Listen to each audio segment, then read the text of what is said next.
আমরা এখন কথা বলবো প্রজাপতি 2 সিনেমাটাকে নিয়ে। সিনেমাটা কেমন হলো? সিনেমাটা আমি আজকে দেখলাম, একটু দেরি হয়ে গেছে। তো কেমন হলো এই সিনেমাটা? সিনেমাটা একটা পারফেক্ট ফ্যামিলি ড্রামা একটা ফিল্ম হয়েছে। আগে আমি একটুখানি পারফরমেন্স নিয়ে কথাবার্তা বলে নিতে চাই, তারপরে আমি গল্প, প্লট, স্ক্রিপ্ট ওসব জিনিসপত্রে আসছি। মিঠুন চক্রবর্তী আউটস্ট্যান্ডিং। মিঠুন চক্রবর্তী আপনাকে কাঁদাবে। মিঠুন চক্রবর্তী আপনাকে কাঁদাবে, বাজেভাবে কাঁদাবে। এখানে একটা সারপ্রাইজিং ক্যামিও রয়েছে পরাণ বন্দ্যোপাধ্যায়ের, এবং তার ক্যামিওতে তার সংলাপ বা ওই সিনটা এত পাওয়ারফুল একটা সিন, এবং ওই সিনটার না একটা অন্যরকম একটা অর্থ আমার কাছে অ্যাটলিস্ট রয়েছে। ঠিক আছে, ব্যবসা করার ব্যাপারে কিছু কথাবার্তা বলবে, যে সবসময় লাভ ক্ষতির অঙ্কটা মানুষের ইমোশনের সামনে সবসময় আসে না। এবং ওই সিনটা অত্যন্ত শক্তিশালী একটা সিন, যেটা গোটা সিনেমার একটা হাইলাইট পয়েন্ট, এবং ওই সিনটা দুর্ধর্ষ। ঠিক আছে, পারফরমেন্সের বাকিদের কথা যদি আমি বলি, দেব যথেষ্ট, মানে আমি এই কথাটা আমি আগেও বহুবার বলেছি এক্সাম্পল নিয়ে, সেটা চ্যাম্পের হোক বা সেটা কবিরের হোক, দেব দুঃখের দৃশ্যে খুব ভালনারেবল ফেজের মধ্যে দিয়ে তার ক্যারেক্টার যখন যাচ্ছে, সেটা খুব ভালোভাবে পুল অফ করতে পারে। এবং দেব এই সিনেমাতে, দেব কিন্তু মানে মানে মেন হিরো হলে পরেও সে তো এখানে কোনো রকম মানে ওরকম প্রোটাগনিস্ট নয় যে মেরে 10 জনকে উড়িয়ে দিচ্ছে। তো দেব নিজের ক্যারেক্টারের যে ভালনারেবল যে সাইডগুলো, কারণ তার ক্যারেক্টারটা ক্রাইসিসের মধ্যে দিয়ে যায়, বিভিন্ন রকম ক্রাইসিসের মধ্যে দিয়ে তার ক্যারেক্টারটা যায়, বিভিন্ন রকম ঝামেলার মধ্যে সে পড়ে এবং সে ফেস করে। এবং দেবের অভিনয় কিন্তু অসাধারণ। এই সিনেমাতে কিছু নায়িকা রয়েছে, যেরকম দেবের মায়ের চরিত্রে একজন মহিলা আছেন, তার অভিনয় ভালো, আমি তার নাম জানি না। একজন নবাগত একজন কেউ ডেবিউ করলো, জ্যোতির্ময়ী বা জ্যোতিশ্রী এরকম কিছু একটা নাম। তার অভিনয় একেবারেই ভালো নয়, একেবারেই কাঠের পুতুলের মতো, সে অভিনয় করতে পারে না।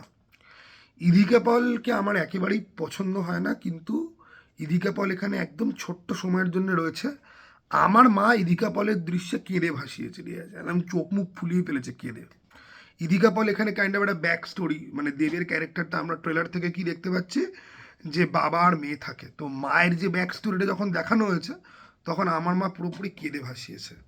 তো এটা বলা যায় যে ইদিকা পলও ভালো অভিনয় করেছে, কারণ ওই সিনে আরও অনেকেই বেশ কান্নাকাটি করছিল আশপাশ থেকে, বুঝতে পারা যাচ্ছিল, ঠিক আছে। এবং সব থেকে ভালো অভিনয় করেছে এই সিনেমাতে দেবের মেয়ের চরিত্রে, একটা বাচ্চা মেয়ে রয়েছে। সাধারণত বাংলা সিনেমাতে চাইল্ড অ্যাক্টর অ্যাক্ট্রেসরা খুব একটা বেশি ভালো পারফর্ম করে না। অঙ্ক কি কঠিন সিনেমাতে কিছু ভালো পারফরমেন্স দেখেছিলাম, তারপরে এই সিনেমাতে। এবং মেয়েটার প্রোনাউন্সিয়েশন খুব ভালো। ঠিক আছে, যারা আইটি কোম্পানিতে কাজ করে বা যারা অফিসে কাজ করে, যাদেরকে রেগুলার বেসিসে ইংলিশ বলতে হয়, তাদের প্রোনাউন্সিয়েশনও এত ক্লিয়ার নয়। এই বাচ্চা মেয়েটার প্রোনাউন্সিয়েশন যতটা ক্লিয়ার, এবং তার অ্যাকসেন্ট একদম প্রপার। তো ওই বাচ্চা মেয়েটার কাজও কিন্তু খুব খুব ভালো। খরাজ মুখার্জির জাস্ট একটুখানি একটা কমেডি সিন রয়েছে, যেটা মানে খরাজ মুখার্জি মদ খেয়ে কমেডি করছে, মানে একটা কমেডি সিন, তাতে সে বাউলামো করছে। এটা শিবু নন্দিতার সিনেমাতেও দেখেছি, দেবের প্রজাপতি ওয়ানেও দেখেছি, এখানেও রয়েছে। এবং কমেডির মাত্রা অ্যাকচুয়ালি এই সিনেমাতে বেশ কম। শুরুর দিকে একটু কমেডি ছিল, তারপরে গল্পটা কিন্তু সিরিয়াসভাবে চলে, যেটা আমার খুব পছন্দ হয়েছে ব্যক্তিগতভাবে। কারণ ফ্যামিলি ড্রামা সিনেমার মধ্যে না অতিরিক্ত ক্যাবলামি ছ্যাবলামি ঢুকিয়ে দেওয়া হয়, সেটা এখানে কিন্তু করা হয়নি। কিন্তু যেটুকুনি পোর্শনে রয়েছে কমেডি, সেটুকুনি পোর্শনে একদম পারফেক্টলি প্রপার ওয়েতে কাজ করে। অনির্বাণ চক্রবর্তী এখানে একটা বাংলাদেশি খচ্চরের ভূমিকাতে অভিনয় করেছে। এবং বাংলাদেশিদের মধ্যে যারা খচ্চর বাংলাদেশি, যারা পাকিস্তানকে নিজের আব্বু মনে করে আর ভারতবর্ষকে পারলে পরে একদম মানে ইয়ে করে দেয়, কারণ বাংলাদেশিদের মধ্যে দেখুন, বাংলাদেশিদের মধ্যে প্রচুর রয়েছে যারা আমাদের এখানে কোনো ট্র্যাজেডি হলে, কেউ মারা গেলে, সৈনিকরা মারা গেলে বা প্লেন ক্র্যাশ করলে পরে তারা হাহাড়ি এক দেয়। ঠিক আছে, তো সেই ধরনের বাংলাদেশিদেরকে অ্যাড্রেস করার একটা প্রয়োজনীয়তা ছিল এই সিনেমার মধ্যে, সেটাকে কিন্তু করা কিন্তু হয়েছে। এবং এটার অন্য গুরুত্ব রয়েছে, সেটা আমি পরে একটা রিপ্লাই ভিডিও আসবে কাইন্ড অফ, তার মধ্যে ওটা নিয়ে আমার থাকবে এক্সপ্লেনেশন। তো অভিনয় মোটামুটি সবাই এরকম অভিনয় ঠিক আছে। কালার গ্রেডিংয়ের মধ্যে সবুজ কালারের আধিক্য একটুখানি বেশ চোখে পড়লো। এই কালার গ্রেডিংয়ের হঠাৎ করে এই চয়েসের কারণ কি, আই ডোন্ট নো। সূর্যের কালো সূর্যের আলোকে জানলার থ্রু দিয়ে আসছে, সেগুলোতেও কালার গ্রেডিং একটুখানি অন্যরকম করা হয়েছে। ঠিক আছে, দেবের যে ইন্ট্রোডাকশন শট সেখানেও লাইটের বেশ ভ্যারিয়েশন রয়েছে, দিনের বেলা দেব দৌড়াচ্ছে বাট তার মধ্যে শ্যাডো আর লাইটের বেশ করা হয়েছে, ঠিক আছে। তো সিনেমাটোগ্রাফি চেষ্টা করা হয়েছে একটু সিনেম্যাটিক করার, যাতে ওই বোরিং ফ্যামিলি ড্রামা সিরিয়াল ধর্মী ফিল্ম দেখছি ওই ফিল্মটা না যাতে আসে। যেহেতু গল্পটাও ভালো, কোথাও গিয়ে এই এফোর্টটাও আলাদা করে চোখে কিন্তু পড়ে এবং সেটাকে অ্যাপ্রিসিয়েট করা যায়। সিনেমার এডিটিং একদম প্রপার, সিনেমাটা যতটা রান টাইমের ততটা রান টাইম ডিজার্ভ করে, কোথাও ড্র্যাগ ফিল কিন্তু হয় না। কিছু কিছু জায়গা বেশ এক্সেপশনালি ভালো করে এডিট করা হয়েছে। প্রচুর কি বলবো, মানে একটা গানের মধ্যে দিয়ে গল্পটার অনেকটা বেশি প্রোগ্রেস হচ্ছে। দেবের ব্যাক স্টোরিটা অ্যাকচুয়ালি একটা গানের মধ্যে দিয়ে সিং করে করে দেখানো হচ্ছে, সেই পোর্শনগুলোর এডিট কিন্তু যথেষ্ট কিন্তু ভালো।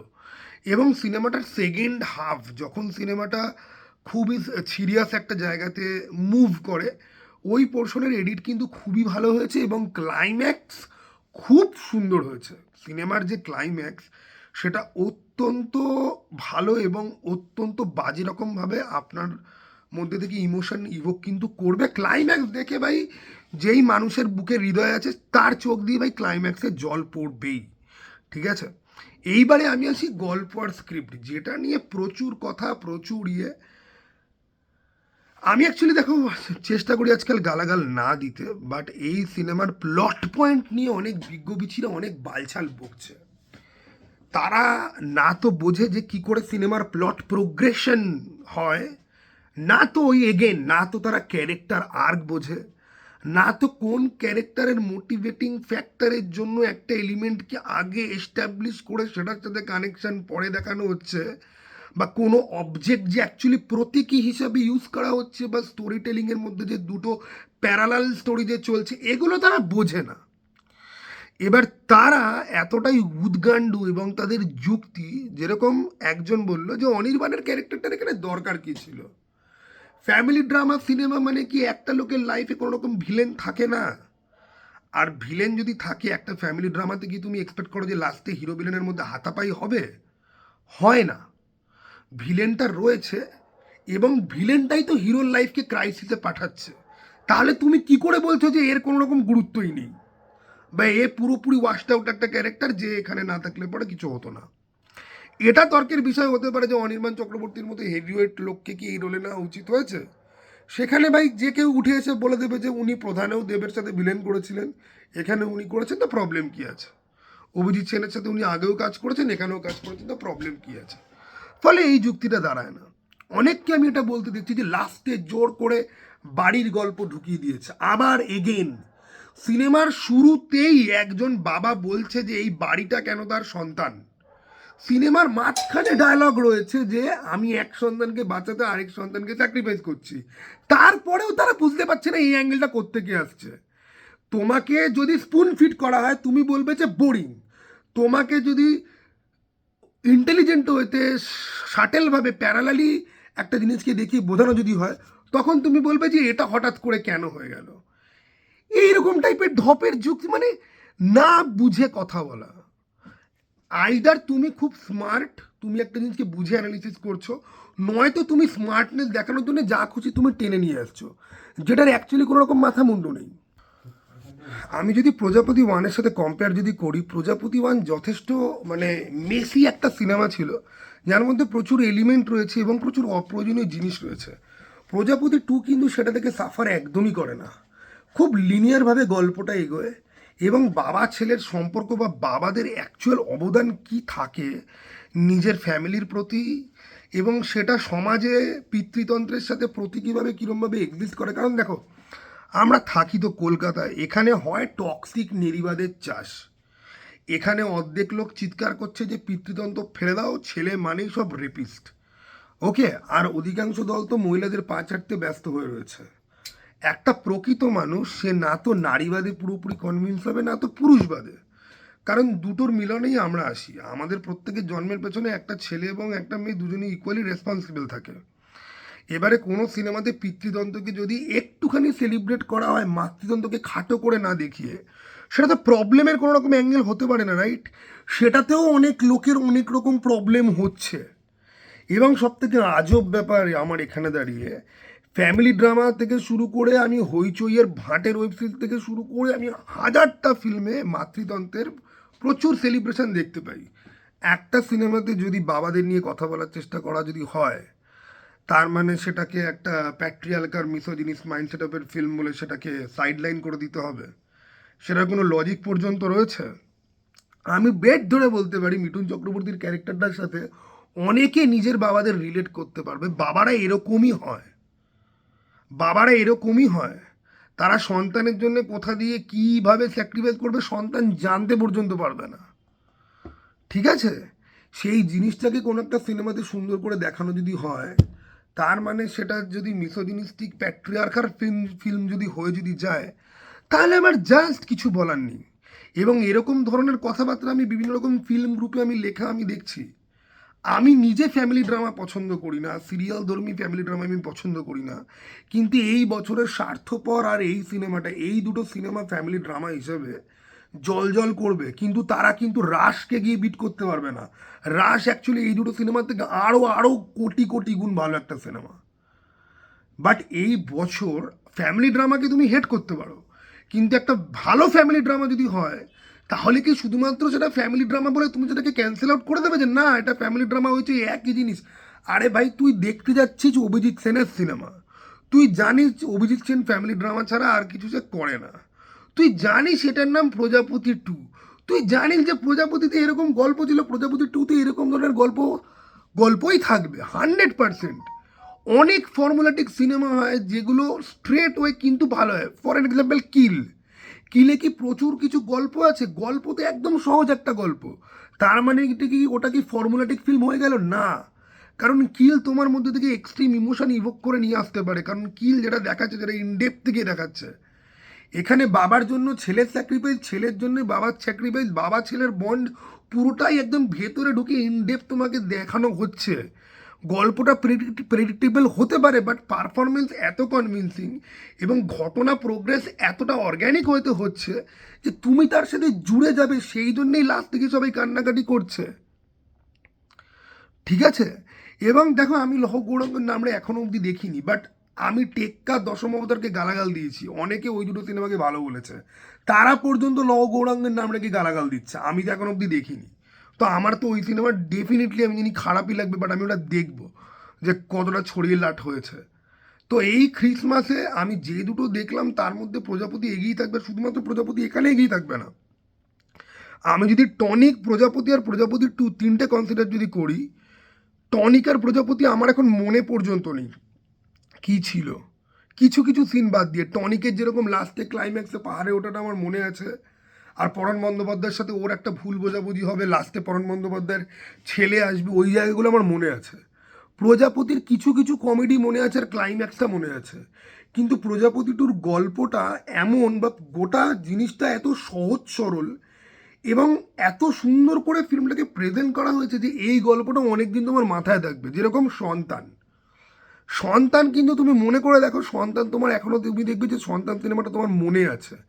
এবং পারফরমেন্স, ভাই মিঠুন চক্রবর্তী নাকি একটার বেশি টেক দেন না, সেটা নিয়ে কোন পত্রিকা বেশ কিছু মাস আগে খিল্লি করছিল। লোকটা এখন যেই লেভেলে চলে গেছে না, ওর একের বেশি টেক দেওয়ার দরকারই নেই, একের বেশি টেক দেওয়ার দরকারই নেই। মিঠুন চক্রবর্তীর এখানে কিছু সিন রয়েছে যেগুলো দেখলে তোমার বুক ফেটে যাবে, তুমি যত বড় সিগমা গিগা আলফামে লও না কেন, তোমার চোখ দিয়ে জল বেরোতে বাধ্য। এবং কিভাবে, ঠিক আছে আমি স্পয়েল করছি না, একটা ছোট্ট জায়গা বলছি, দেবের চাকরি চলে গেছে, দেব বাড়িতে সেটা জানায়নি, বাট রোজও বাড়ি থেকে বেরোয় আর পার্কে পার্কে বসে ও ল্যাপটপ চেক করে, লোকজনের কাছে ইন্টারভিউ দিতে যায়, কিন্তু অপমানিত হয়ে ফেরত আসে।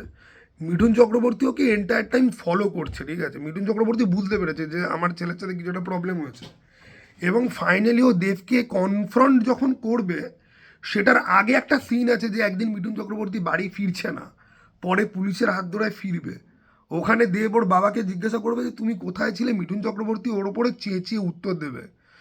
ওইখানে সাধারণ লোক শুধুমাত্র চেঁচানিটা দেখবে, চেঁচানির পেছনে যে যন্ত্রণাটা আছে ওটা কেউ দেখতে পারবে না, বাট যাদের এক্সপিরিয়েন্স চোখ তারা বুঝতে পারবে যে ওখানে ওই চিৎকারটা কোত্থেকে এলো। আর মিঠুন চক্রবর্তী গড লেভেলে অ্যাক্টিং করেছে, এই সিনেমাতে গড লেভেল অ্যাক্টিং করেছে। এই সিনেমাতে কেউ যদি বলে না যে যে সিনেমাটার মেন হিরোকে, মেন স্টারকে মিঠুন চক্রবর্তী, ঠিক আছে, ওই রঘু ডাকাত কি বলছি, ধুরন্ধরে যেরকম হয়েছে যে রেহমান ডাকাইদের ক্যারেক্টারটা বেশি হয়ে গেছে, এই সিনেমাটায় অ্যাকচুয়ালি ওরকম জিনিসই হয়েছে।